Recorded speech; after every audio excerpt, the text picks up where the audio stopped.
Hello साथियों, भारतीय न्याय संहिता 2023 में आज हम पढ़ेंगे प्रत्न के विषय में ऑफ अटेम्प्ट।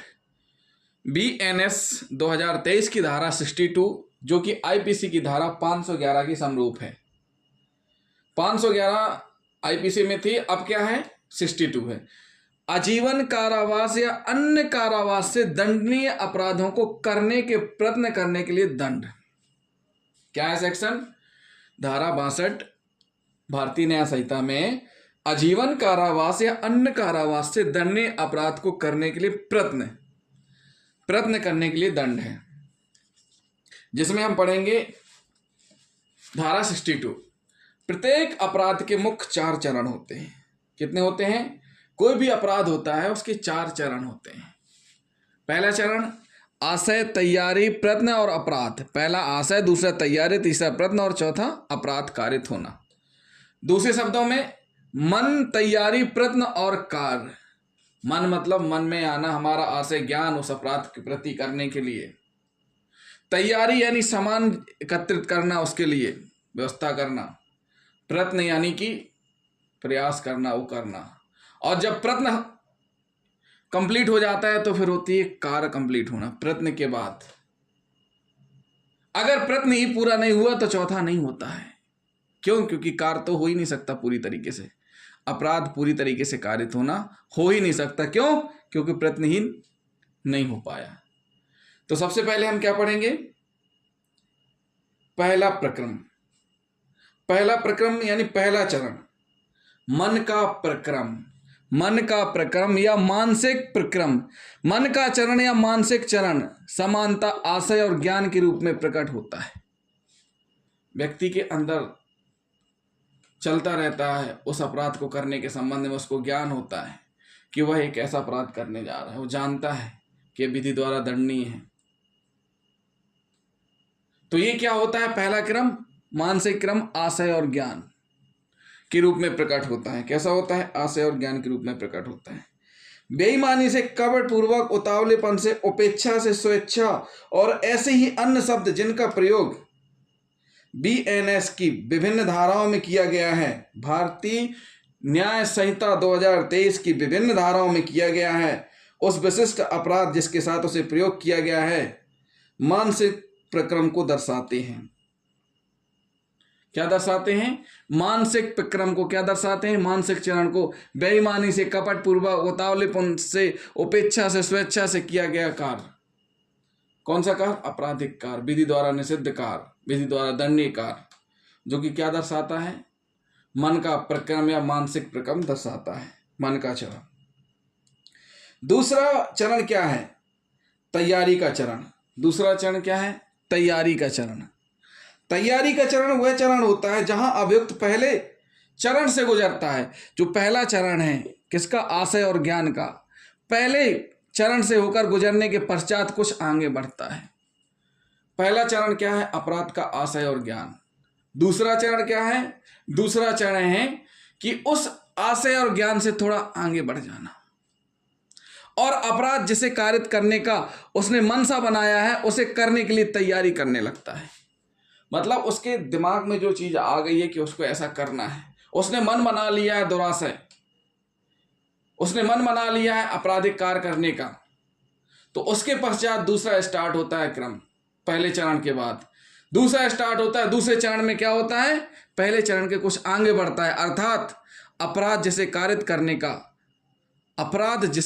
करने का उसने मनसा बनाया है, करने के लिए तैयारी करने लगता है। क्या करने लगता है? करने के लिए तैयारी करने लगता है। उदाहरण, यदि उसने अपने शत्रु की हत्या करने का मनसा बनाया है तो हत्या करने के लिए विषय रिवॉल्वर का जिससे उसने हत्या करने का मन बनाया है प्रबंध करेगा। अगर उसने मन बना लिया है कि उसको हत्या करना है तो मन के बाद दूसरा चरण क्या होगा? उस मन को आगे बढ़ाने के लिए क्या करेगा? साधन यानी उस की व्यवस्था करेगा जिसका उपयोग करके उसको अपराध करना है। जैसे हत्या करने के लिए अगर उसने प्लान बनाया है तो उसके लिए या तो चाहिए गन या तो चाहिए विष, तो उसकी व्यवस्था करेगा, उसका प्रबंध करेगा। यह करना तैयारी के प्रक्रम में आता है। यह सब करना तैयारी के चरण में आता है। क्या आता है? तैयारी के चरण में आता है। जब वह इस चरण से आगे बढ़ जाता है तो वह तीसरे चरण में अर्थात प्रयत्न के चरण में प्रवेश करता है। जब वह पहले मन बना लेता है उस अपराध के बारे में, फिर प्रबंध कर लेता है, प्रबंध के बाद तीसरे चरण में आ जाता है, प्रयत्न के चरण में आ जाता है। किस चरण में आ जाता है? तीसरे प्रयत्न के चरण में प्रवेश करता है। उदाहरण, रिवॉल्वर प्राप्त करने के पश्चात यदि वह उससे अपने शत्रु पर गोली चलाता है तो वह तैयारी के प्रक्रम से आगे बढ़कर प्रयत्न के चरण में प्रवेश कर लेता है। जब अभियुक्त तीसरे चरण में अर्थात प्रयत्न के प्रक्रम में सफल होता है, यानी जब वह तीसरे चरण में सफल हो जाता है, तभी वह चौथे और अंतिम चरण अर्थात अपराध के संपूर्ण होने या कारित होने के चरण में पहुंचेगा। किसमें पहुंचेगा? अपराध के संपूर्ण होने या कारित होने के चरण में पहुंचेगा। यदि वह अपने प्रयत्न में सफल नहीं होता तो चौथा चरण अर्थात अपराध संपूर्ण या कारित होने का चरण कभी भी नहीं कंप्लीट हो सकता, कभी भी नहीं आ सकता। अगर वह तीसरे में सफल नहीं होता है, तीसरे में सफल होगा तभी वो चौथे में आएगा। क्या होगा? चौथे में आएगा। उक्त चारों चरण में आपराधिक दायित्व तीसरे और चौथे चरण में ही होता है। आपराधिक दायित्व तीसरे और चौथे चरण में ही होता है। पहले चरण में क्या करना? मन बनाना, आशय और ज्ञान रखना। दूसरे चरण में प्रबंध करना, तीसरे चरण में प्रयत्न करना और चौथे में पूरा करना। तो चारों चरणों में आपराधिक दायित्व तीसरे और चौथे चरण में ही होता है और अभियुक्त के द्वारा किया गया कार्य पहले और दूसरे चरण अर्थात मानसिक और तैयारी के चरणों तक सीमित रहने की व्यवस्था में समानता आपराधिक दायित्व नहीं होता है। जो पहला और दूसरा चरण है, आशय और ज्ञान और प्रबंध करना, क्या नहीं होता है? आपराधिक दायित्व नहीं होता है।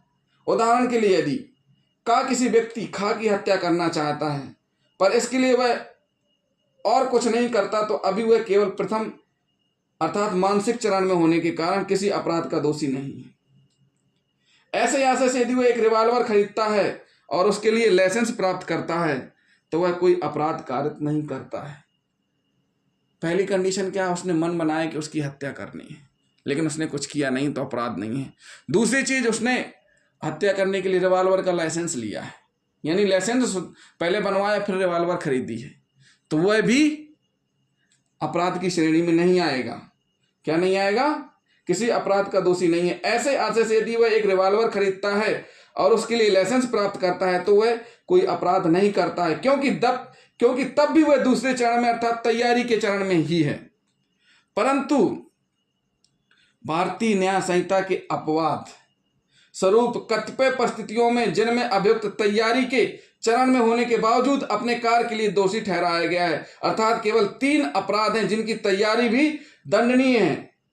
कुछ अपराध ऐसे हैं जिनकी तैयारी करना भी दंडनीय है, क्योंकि ऐसी परिस्थितियों में निर्दोष आशय का लगभग पूर्ण अभाव रहता है। पहला क्या है? भारत सरकार के विरुद्ध युद्ध की तैयारी। दूसरा क्या है? किसी ऐसी शक्ति के राज्य क्षेत्र में लूटपाट करने की तैयारी करना जिसका भारत के साथ शांतिपूर्ण संबंध है। नंबर तीसरा, डकैती करने की तैयारी करना। ये केवल तैयारी करना ही अपराध है। कुछ अपवाद हैं, हर चीज के कुछ अपवाद होते हैं। जैसा कि हमने बताया कि ऐसे आशय से यदि वह एक रिवॉल्वर खरीदता है और उसके लिए लाइसेंस प्राप्त करता है तो भी वह कोई अपराध नहीं करता, क्योंकि तब भी वह दूसरे चरण में अर्थात तैयारी के चरण में होता है। परंतु भारतीय न्याय संहिता 2023 में अपवाद स्वरूप कतिपय परिस्थितियां हैं जिनमें अभियुक्त तैयारी के चरण में होने के बावजूद अपने कार्य के लिए दोषी ठहराया गया है, अर्थात केवल 3 अपराध हैं जिनकी तैयारी भी दंडनीय है, क्योंकि ऐसी परिस्थितियों में निर्दोष आशय का लगभग पूर्ण अभाव रहता है। उसमें क्या है? नंबर 1, भारत सरकार के विरुद्ध युद्ध की तैयारी। दूसरा है किसी ऐसे व्यक्ति के राज्य क्षेत्र में लूटपाट करने की तैयारी करना जिसका भारत के साथ शांतिपूर्ण संबंध है। नंबर तीसरा, डकैती करने की तैयारी करना। किसी अपराध का प्रयत्न उसका तीसरा चरण होता है। अपराध करने का प्रयत्न उस समय शुरू होता है जब उसको करने की तैयारी पूरी हो जाती है। अतः तैयारी पूरी हो जाने के पश्चात प्रयत्न अपराध कृत्य करने के लिए बढ़ाया गया सीधा कदम है। प्रयत्न शब्द को भारतीय न्याय संहिता में परिभाषित नहीं किया गया, फिर भी उच्चतम न्यायालय ने अभयानंद मिश्र बनाम बिहार राज्य के बाद में अब निर्धारित किया है कि किसी व्यक्ति द्वारा प्रयत्न को अपराध किया हुआ तब कहा जाता है जब उसका आशय कोई अपराध करना हो और उक्त आशय के साथ वह उस अपराध को करने की ओर अग्रसर होकर कोई कदम उठाए। यह आवश्यक नहीं है कि अपराध पूर्ण रूप से इसलिए कारित नहीं हो सका क्योंकि अपराधकर्ता के नियंत्रण से परे किन्हीं परिस्थितियों ने उसे पूरा न होने दिया हो। तात्पर्य यह है कि प्रयत्न के अंतर्गत अपेक्षित परिणाम को प्राप्त करने का प्रयास सन्निहित है। किसी अपराध की तैयारी कर लेने के पश्चात उसे पूरा करने की ओर उन्मुख होना प्रयत्न कहलाता है। क्या कहलाता है? प्रयत्न। अपराध की तैयारी पूरा करने के पश्चात उन्मुख होना, किसी अपराध की तैयारी कर लेने के पश्चात उसे पूरा करने की ओर अग्रसर होना प्रयत्न कहलाता है। उदाहरण हम लेंगे। उदाहरण के लिए खा को मार डालने के आशय से उस पर गोली चलाता है, परंतु उसकी अकुशलता के कारण निशाना चूक जाता है। यहाँ का हत्या के प्रयत्न का दोषी है। इसी प्रकार यदि खा की हत्या करने के आशय से उस पर गोली चलाने हेतु बंदूक का घोड़ा दबाता है, अर्थात का एक बंदूक को खा की ओर निशाना लगाकर उसे मार डालने के उद्देश्य से घोड़ा दबा देता है, परंतु पता चलता है कि बंदूक गोलियों से खाली थी, तो भी का हत्या के प्रयत्न का दोषी होगा। क्या होगा? हत्या के प्रयत्न का दोषी होगा, क्योंकि उसने अपराध को कार्यान्वित करने हेतु उसके नियंत्रणाधीन सभी कार्य कर लिए थे। केवल बंदूक खाली होने के कारण अपराध घटित नहीं हो सका, अर्थात उसे उद्देश्य की प्राप्ति में सफलता इसलिए नहीं मिली कि बंदूक भरी नहीं थी। यद्यपि अपराध को कारित करने में उसने सब कुछ किया जो उसके अपने हाथ में था। उसने सब कुछ किया जो उसके अपने हाथ में था। फिर से इस उदाहरण को समझिए। का एक बंदूक को खा की ओर निशाना लगाकर उसे मार डालने के उद्देश्य से घोड़ा दबा देता है, परंतु पता चलता है कि बंदूक गोलियों से खाली थी, तो भी का हत्या के प्रयत्न का दोषी होगा, क्योंकि उसने अपराध को कार्यान्वित करने हेतु उसके नियंत्रणाधीन सभी कार्य कर लिए थे। केवल बंदूक खाली होने के कारण अपराध घटित नहीं हो सका, अर्थात उसे उद्देश्य की प्राप्ति में सफलता इसलिए नहीं मिली कि बंदूक भरी नहीं थी। यद्यपि कि अपराध को कारित करने में उसने सब कुछ किया जो उसके अपने हाथ में था। एक मामला हम आपको बताते हैं। आर बनाम टेलर का मामला। किसका? आर बनाम टेलर का मामला। इस मामले में का एक घास के ढेर के पीछे माचिस जलाते हुए पकड़ा गया। का एक घास के ढेर के पीछे माचिस जलाते हुए पकड़ा गया। उसे आगजनी के प्रयत्न का दोषी घोषित किया गया, परंतु माचिस जलाने के बजाय यदि का केवल माचिस खरीद कर लिए होता, अर्थात माचिस उसके पास पाई जाती, तब वह प्रयत्न का दोषी ना होगा, क्योंकि ऐसी दशा में यह सिद्ध करना कठिन होगा कि माचिस घास के ढेर में आग लगाने के लिए थी। यहां तक कि पहले मामले में भी यह तर्क देता है कि उसने माचिस सिगरेट जलाने के लिए जलाई थी, तो उसे दंडित करना कठिन होगा। क्या होगा? उसे दंडित करना कठिन होगा। आर बनाम रियासत अली के मामले में लागू किया गया है कि इस बात में अभियुक्त ने बंगाल कोल कंपनी द्वारा प्रयुक्त किए जाने वाले फर्मों से मिलते जुलते 100 फॉर्म छपवाए तथा इस आशय से उक्त कंपनी के फॉर्म जैसे देखे उसने उन छपे हुए फॉर्मों का प्रूफ रीडिंग भी किया। इस चरण में वो पकड़ा गया। उसके विरुद्ध मिथ्या दस्तावेज बनाने के प्रयत्न के लिए अभियोग चलाया गया। साथियों, ये हुए क्या प्रयत्न के विषय में हमने आपको बताया कुछ उदाहरण सहित। साथ ही साथ इसमें सजा का प्रावधान भी है।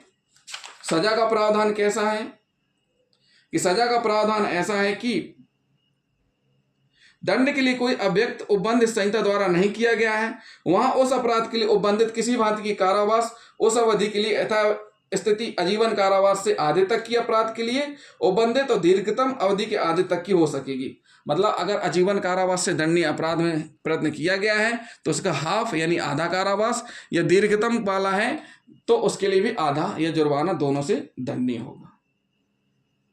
या अधिकतम अपराध जो भी उस धारा में अधिकतम सजा कारावास है उससे दंडनीय होगा, उसका आधा जुर्माना व दोनों से। एक हम उदाहरण आप लेकर आए हुए हैं, इस उदाहरण को और समझा देते हैं। का एक व्यक्ति है, खा की हत्या करना चाहता है। हत्या करने के लिए एक रिवाल्वर खरीदता है।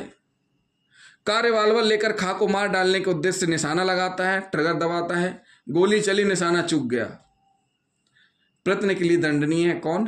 का। तो साथियों ये हुआ भारतीय न्याय संहिता 2023 की धारा 62, जो कि आईपीसी की धारा 511 के समरूप है।